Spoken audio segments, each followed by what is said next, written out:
আমার ফোনটা তো পড়ে গিয়েছিলো, সো সেটার কারণে হতে পারে। সো যাই হোক, এবার এটাকে আমার সারাতে 15 থেকে 20 হাজার টাকা চুনা লেগে গেছে। Hey guys, welcome to daily new blog.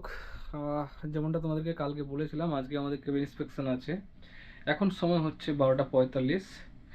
Just ওনারা এসেছিলেন মোটামুটি 9টা 45-এর দিকে, কারণ আমার ডিউটি শেষ হয়েছে 8টা 30-এ সকাল। সো তারপরে এসে আমি কেবিনে এসে হাত মুখ ফ্রেশ হয়ে আমি শুয়ে পড়েছিলাম। শুয়ে পড়ে ওনারা এসেছিলেন, ওনারা ডোর নক করছিলেন, বাট আমি রেসপন্স দিইনি এই জন্যই যে আমি ঘুমিয়ে পড়েছিলাম, আমি বুঝতে পারিনি ঠিকঠাক করে। তা ওনাদের মাস্টার কি দিয়ে ওনারা ঢুকে পড়েছেন ভেতরের দিকে। তারপরে সব কিছু চেক করলেন, সব কিছু চেক করার পরে কোনো কিছু পাইনি। ততক্ষণে আমি উঠে গেছিলাম, বেডের মধ্যে আমি দেখছিলাম কোথায় কী করছে। সব কিছু চেক করার পর কোনো কিছু পাইনি। যেমন বাথরুমটা আমাদের পুরো ক্লিন হয়ে আছে, তো আমরা দেখতেই পাচ্ছ পুরো ক্লিন করে দিয়েছি, নিট অ্যান্ড ক্লিন। আর মিররটা একটু ক্লিন, এখন একটু নোংরা হয়ে গেছে, কারণ আমি একটু আগে আমি ইয়ে করলাম তো, হাত মুখ ধুলাম তো। সো তারপরে আমাদের একটা ফল্ট হয়েছিল কি, যে আমার কেবিন মেট কালকে ওই রাতে ডিউটি করে আসার পরে বেডশিটটা চেঞ্জ করেনি। সো এখনও পর্যন্ত ওরকমই আছে, দেখো পুরো নোংরা হয়ে আছে, প্লাস এলোমেলো হয়ে আছে।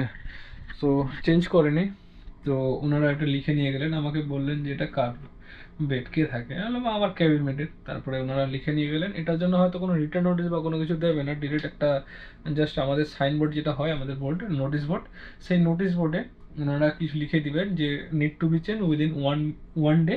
একটা টাইম দেবে, নির্দিষ্ট টাইম দেবে, 1 day or 2 day, need to be change this. মানে আর কিছু যদি কোনো ফল্ট পায় তাহলে। আমার জানা ওই বেড কভারটাই শুধু আমাদেরকে এটাই বলবে যে এটাই চেঞ্জ করতে। এবার যদি আমাদের উইদিন 1 ডে বা উইদিন 2 ডের মধ্যে যদি আমরা না চেঞ্জ করি, তাহলে এটা আমাদের জন্য একটা প্রবলেম হতে পারে। যেমন আমাকে কিছু বলবে না, কারণ আমার তো ঠিক আছে সব কিছু। ওই আমার ক্যাবিনেটকে হয়তো একটা রিটার্ন নোটিস দিয়ে দেবে, এক্সেট্রা এক্সেট্রা, যাই হোক সেটা পরের ব্যাপার। এখন এখন সময় হচ্ছে 12টা 45, আর আমি জাস্ট ঘুম থেকে উঠলাম একটু আগে। এখন আমি স্নান করবো, স্নান করার পরে আমি যাব ডিউটিতে।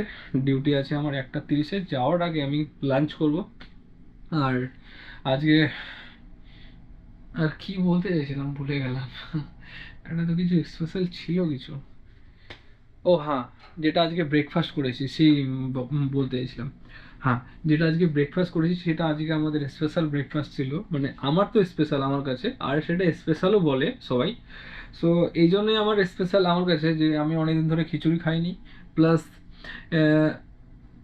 এই এটাতে পুরোটা খিচুড়ির মতোই লাগে সব কিছুই, শুধু এতে বয়েল মানে সরি বনলেস চিকেন দেয়। আর ভালোই লাগে তো, বাট আমি চিকেন টিকেন কিছু নিই না, শুধু জাস্ট প্লেন রাইস, আর যেটা তোমাদের ওই খিচুড়ির মতো হয় সেরকম নিয়ে নিই। আর সাথে হালকা একটু লবণ আর সল্ট এন্ড পেপার দিয়ে দিই, ভালো লাগে এতে। আর সিদ্ধ ডিম, বাস, ভালো লাগে আমার। আর এটা শরীরের জন্য অনেক ভালো। কারো যদি শরীর খারাপ হয়ে যায় তাহলে এটা ওরা খেতে পারে, এটা ওদেরকেই দেয়। খুবই ভালো, দারুণ। হ্যাঁ, তাড়াতাড়ি রিকভারি হওয়ার চান্স থাকে এতে, অনেক ভিটামিন আছে এতে। যাই হোক, আর আমার গোপ্রোর চার্জ শেষ হয়ে গেছিলো, তাই আমি ব্যাটারিটা চেঞ্জ করে এই করছি, এতে করছি। সো যাই হোক, আমি এখন স্নানটা করিনি আগে, চলো। সো গাইস, আমি ডিউটি করে এসে এই যে রেডি হয়েছি, দেখতেই পাচ্ছ। আমার কয়েকজন ফ্রেন্ড গেমিং পয়েন্টে আছে, ওরা আমাকে ডাকছে, ফোন করেছিল কিছুক্ষণ আগে, ডাকছে ফোন করে, বলছে চলে যায় একটু গেম খেলি, মজা করি। সো আমি ভাবলাম যে আমার পরের ডিউটিটা দেরি আছে, চলেই যায় তাহলে। সো সেই জন্য রেডি হয়েছি। আর গেমিং হচ্ছে ওই ক্যারাম বোর্ড হয় না, যেমন ক্যারাম বোর্ডে খেলি, ঠিক ওই ছোটো ছোটো বলগুলো হয়, ব্যাট দিয়ে খেলতে হয়, ওই গেমটা। ঠিক নাম জানি না আমি, তোমাদের যদি জানা থাকে অবশ্যই তোমরা কমেন্টে জানাও, ঠিক আছে। আর হঠাৎ করে আমি গোপ্রো দিয়ে কেন আমার ভিডিও রেকর্ডিং করছি, এটাও একটা কথা। সো আমার ফোনটা খারাপ হয়ে গেছে, ফোন খারাপ হয়েছে, তোমাদের দেখাচ্ছি, দেখো। এই যে ক্যামেরা, এই দেখো, এখানে দেখতে পাচ্ছ ডিরেক্ট 1x, এটা 1xের কিছু আসছে না, ভিডিওতে বেশি বোঝা যাবে তোমাদেরকে। দেখো এই যে 2x, একটু ব্রাইটনেসটা দিয়ে দিই, এই যে 2x, এটা 1xের নিচে আসছেই না, আসছেই না। আর এটা 3x-এর জুম হচ্ছে, 3x-এর বেশি জুম হচ্ছে না, প্লাস 1x-এর নিচে আসছে না। এবার যদি সিনেমাটিকে আনি তাহলে এখানে 1x দেখাচ্ছিল তো, এখানেও আসছে না, সরি। সো এই হচ্ছে, এই যে আসছিল আর চলে গেল, 1x আসছে, সরি 0.5 আসছে না, 0.5 আসছেই না, এই যে ফটোতেও আসছে না, ভিডিওতেও আসছে না,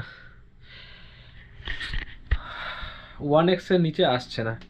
এবার আমি যখন ব্লগ বানাতাম ক্যামেরা দিয়ে, সো ব্লগটা 0.5 থেকে আমি 0.6-এ 7-এ বানাতাম, এরকম করে নিয়ে, তাহলে অনেকটা জায়গা কভার করতো, ঠিক ওভাবেই বানাতাম। এবার এটা কাজ করছে না, তো লাস্ট অপশান আমার গোপ্রো। আর গোপ্রোটা আমি অনেক দিন আগে নিয়েছিলাম, প্রায় 2023-এর দিকে নিয়েছিলাম গোপ্রোটা। সেই সময় ভিডিও বানাতাম, বাট তারপরে কাজের চাপে আর ভিডিও টিডিও বানানো হয়নি, ছেড়ে দিয়েছিলাম। সো গোপ্রোটা আমার ভালোই ছিল। লাস্ট কিছুদিন আগে, এই শিপে আসার আগে, বাড়িতে আমি গোপ্রোর ব্যাটারি নিয়েছিলাম, কারণ আমার ব্যাটারিটা ড্রেন হয়ে গেছিলো, পুরোটাই নষ্ট হয়েছিল। সো দুটো ব্যাটারি নিয়েছিলাম।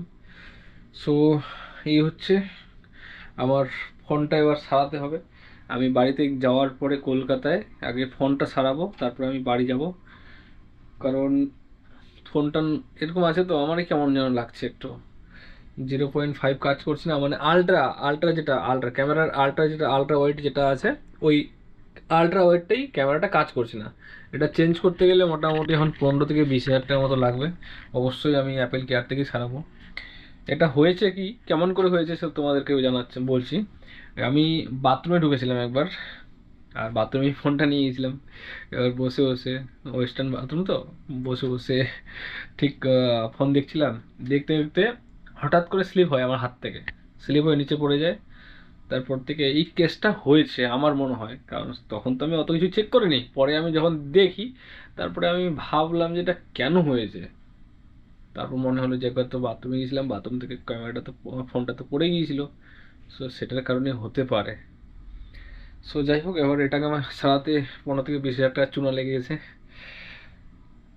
উফ, কি বলবো গাইস, মানে চুনা এদিক দিয়ে যাচ্ছে, চুনা ওই দিক দিয়ে যাচ্ছে। যাই হোক, এবার আমি বেরোবো, ঠিক আছে। আর তোমাদেরকে আমি দেখাতে পারছি না যে, মানে আমাদের শিপে এদিক ওদিক করে দেখাতে পারছি না, এই জন্যই, নাহলে আমি তোমাদেরকে দেখাতাম। আর আমারও ইচ্ছে ছিল যে আমি কোথায় যাচ্ছি, শিপের কোথায়, মানে গ্যামিং পয়েন্ট বা বার বা কোনো জিম পয়েন্ট, এসব জায়গা আমার কভার করার খুবই ইচ্ছে, তোমাদেরকে দেখানোর খুবই ইচ্ছে আমি কি কাজ করি। আর মানে এসব কভার করে তোমাদেরকে ব্লগে দেখাবো, তাহলে হয়তো তোমরা বেশি ফেস করবে যে একটা শিপ লাইফে ছেলেদের কাজ কেমন হয়, বা শিপ লাইফের কাজ কেমন হয়। সো এটার জন্য আমাকে পারমিশন নিতে হবে এইচআরের কাছে, সেটার জন্য আমি অলরেডি অ্যাপ্লিকেশন দিয়েছি। এবার কবে অ্যাপ্রুভ হবে সেটা আমি জানি না, হয়তো এই কন্ট্রাক্ট আমার আর 2 মাস আছে, এই কন্ট্রাক্টে নাও হতে পারে।